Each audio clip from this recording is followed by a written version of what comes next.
Bapak, Ibu, Saudara yang terkasih di dalam Tuhan Yesus Kristus, Salam, salam bahagia. Menurut pemahaman saya, menjadi orang Kristen itu tidak mudah. Menjadi orang Kristen itu sulit. Walau secara faktual, jika dikumpulkan warga Kristiani, warga Kristen dari gereja-gereja Protestan dan Katolik, apabila digabung, maka orang Kristen di dunia ini menjadi yang mayoritas. Itu secara angka atau secara statistik.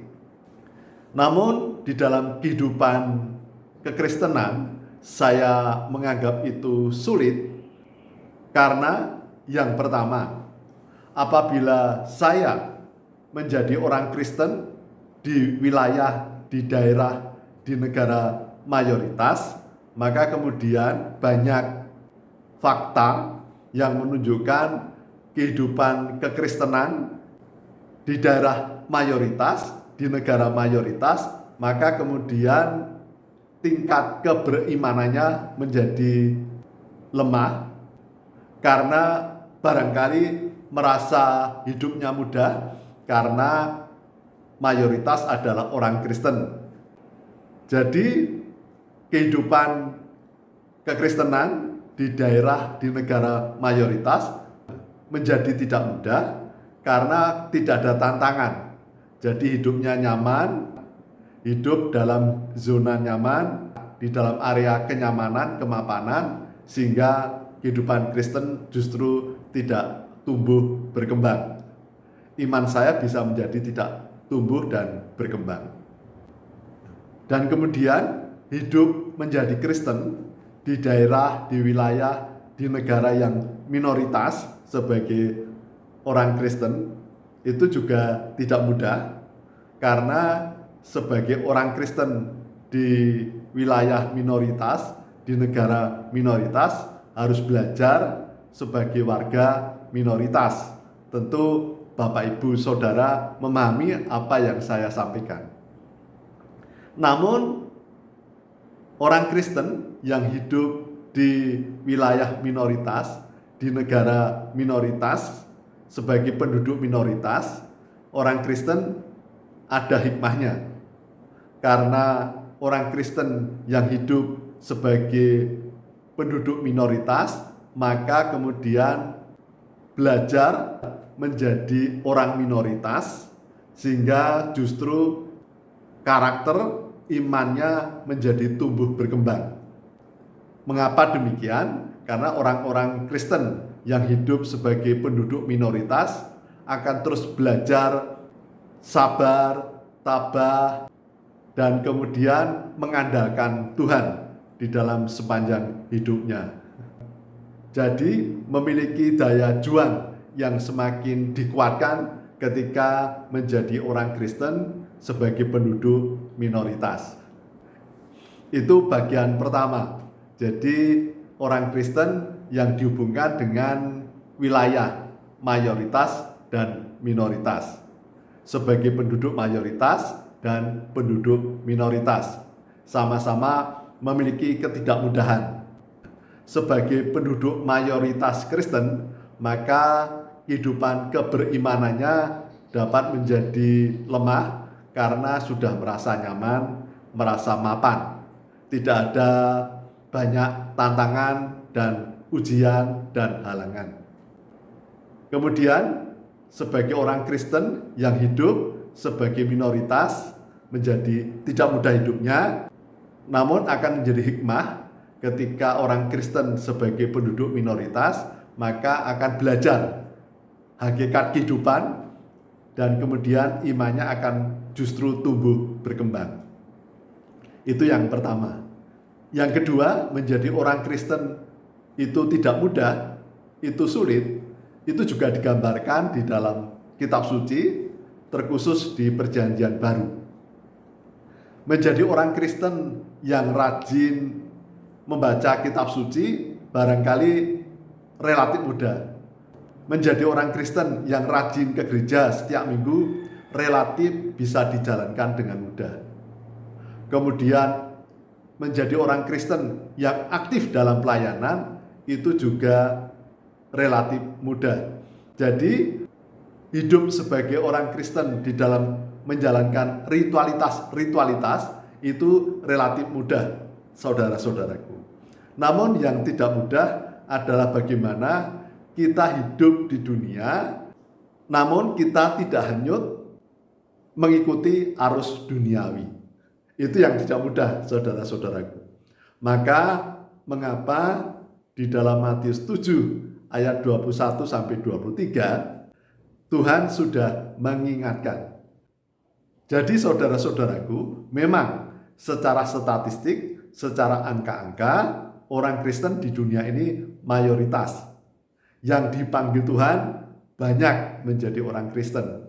Namun yang mayoritas ini kadang-kadang hanya sekedar keanggotaan saja, tapi tidak menjalankan ritualitas keberagamaan Kristen.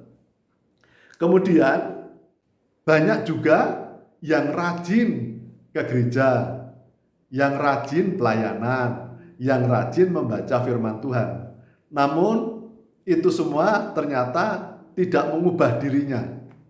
Jadi hidupnya tidak berubah, tetap hidup dalam karakter-karakter lama, karakter-karakter kedagingan, karakter-karakter duniawi.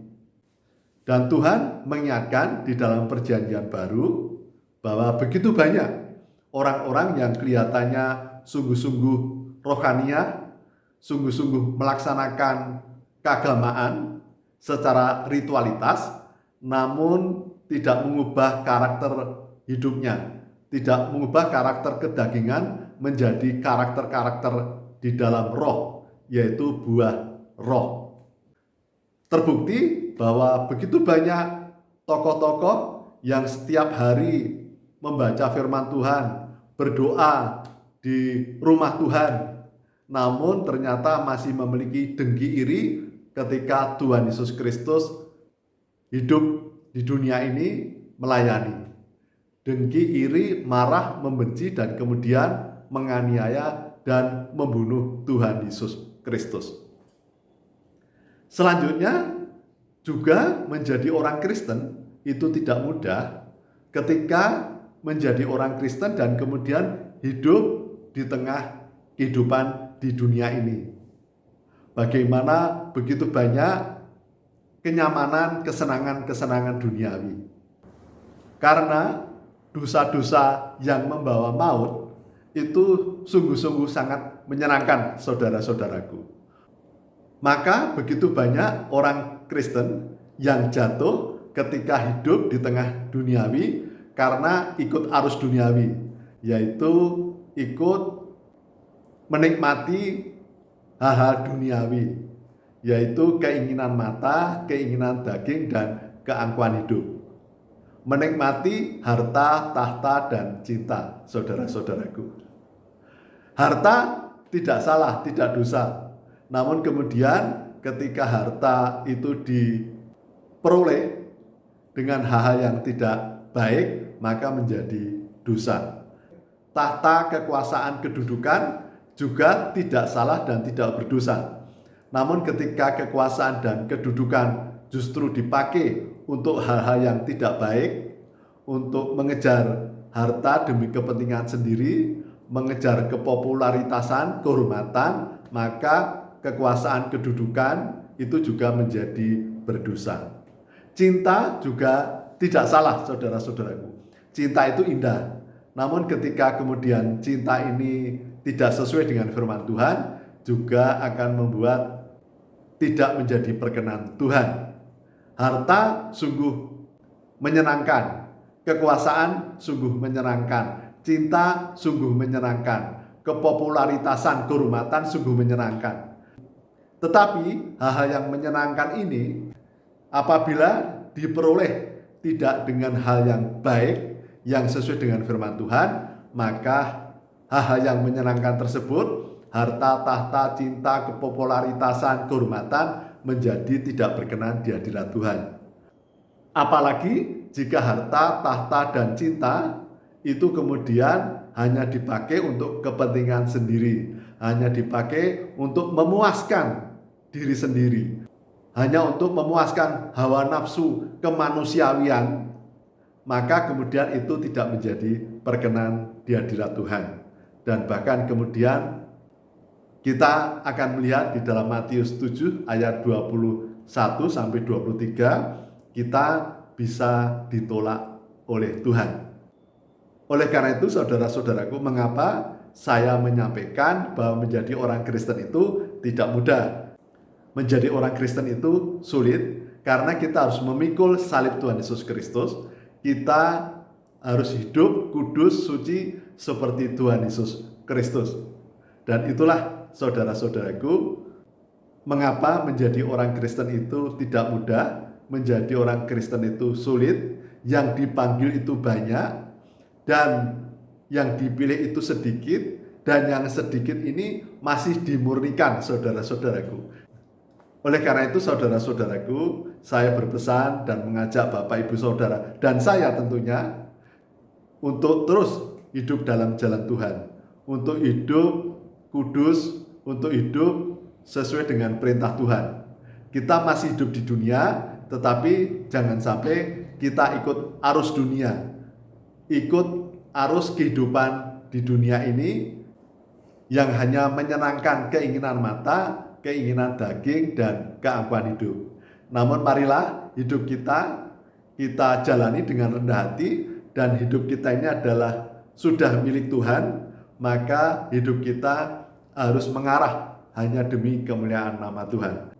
Tentu kita bukan manusia sempurna, kita bisa jatuh, namun kita sudah disempurnakan oleh kuasa darah salib Tuhan Yesus Kristus, agar kita hidup menjadi garam dan terang, dapat menjadi saksi kasih Tuhan Yesus Kristus.